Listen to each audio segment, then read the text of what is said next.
Good morning. Today I'm going to talk about the moves to decapitate the Trump administration as part of a campaign to sabotage the normalization of relations with Russia. Now you're probably wondering what this silly thing being called Signalgate is all about. Minimally, it reflects a certain amount of sloppiness, including allowing an enemy of the Trump administration, the Atlantic editor Jeffrey Goldberg, to be on a call discussing military strikes against the Houthis in Yemen. At worst, it appears that members of the Trump administration national security team chatting about airstrikes on Signal, a supposedly secure messaging app, may have exposed classified material. I'm Harley Schlanger, and this is your daily update from the LaRouche organization for March 27th, 2025. Now, the sloppiness which allowed this, assuming it's not sabotage, has raised eyebrows, but not in itself does it reach the level of a national security threat.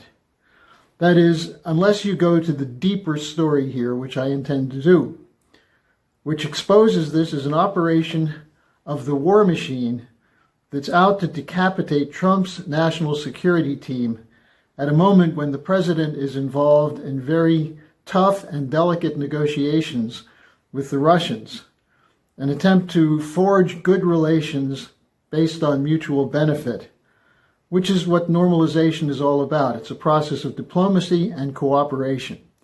And it's moving fairly well with this Riyadh process.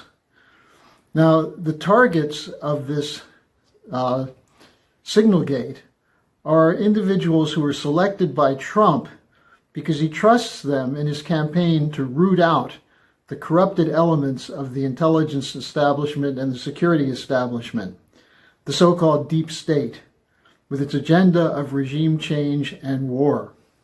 And these targets are Tulsi Gabbard, who's now the Director of National Intelligence, former congressman, former Democratic congressman, and official of the Democratic Party; Kash Patel, who's the director of the Federal Bureau of Investigation; and John Ratcliffe at the CIA. As I said, these are three people that Trump protects because he trusts them.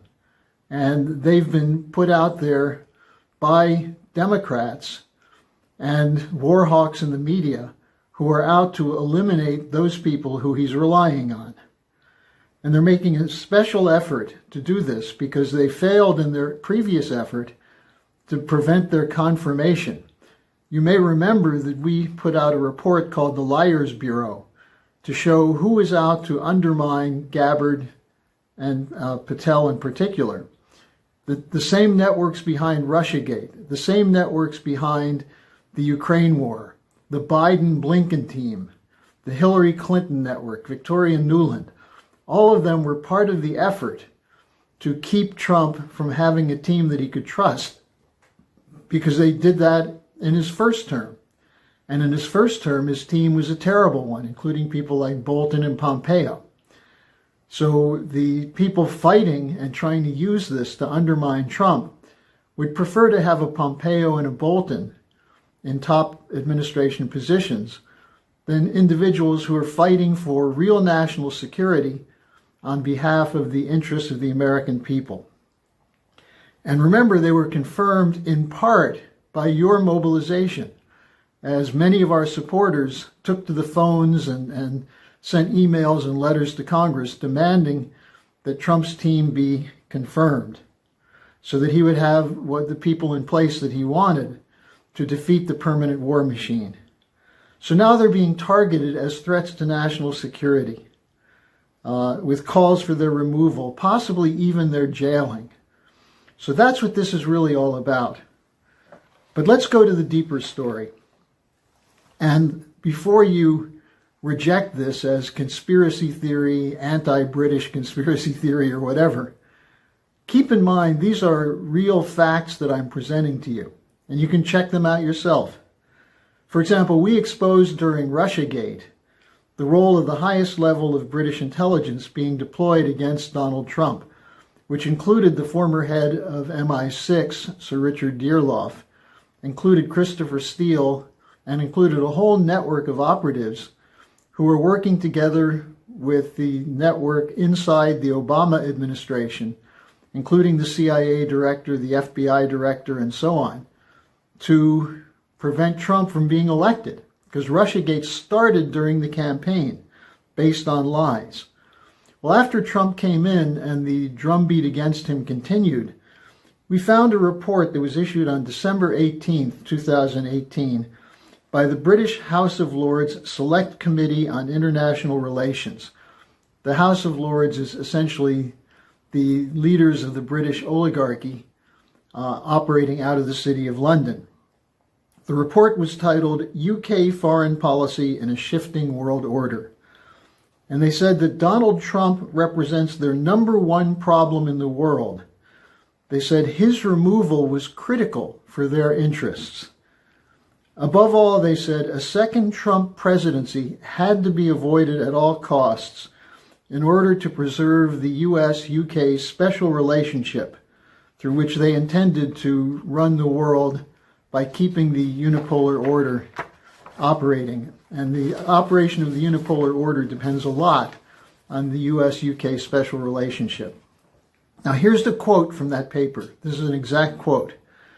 The U.S. Trump administration has taken a number of high-profile unilateral foreign policy decisions that are contrary to the interests of the United Kingdom. How damaging this will be to what has hitherto been the UK's most important international relationship will depend on whether the current approach is an enduring trend. Should Trump win a second term, or a similar administration succeed him, the damage to U.S.-UK relations will be longer lasting. In other words, longer lasting than the first term. Now, remember, Starmer sent a team of Labour Party operatives to the United States during the U.S. presidential election in 2024, 100 organizers to work for Kamala Harris. They lost. They were swept away by the U.S. voters. Now we have, because of Trump's second term, positive phone calls between Trump and Putin, which have put the London-based war hawks on a more aggressive footing, because they're about to lose the war, which is already lost, but they're about to lose the ability to use Ukraine against Russia. So what's their reaction? Well, one, build up Europe's defenses. Several trillion euros being pledged and allocated from countries that are pretty much bankrupt for a buildup which they can't do because their industry is not strong enough and they don't have enough electricity and energy. And they don't have enough young people who are willing to fight in these wars that they're talking about. Secondly, full support for Zelensky and the war in Ukraine. And point number 3 is use Netanyahu to trap Trump to support a war with Iran.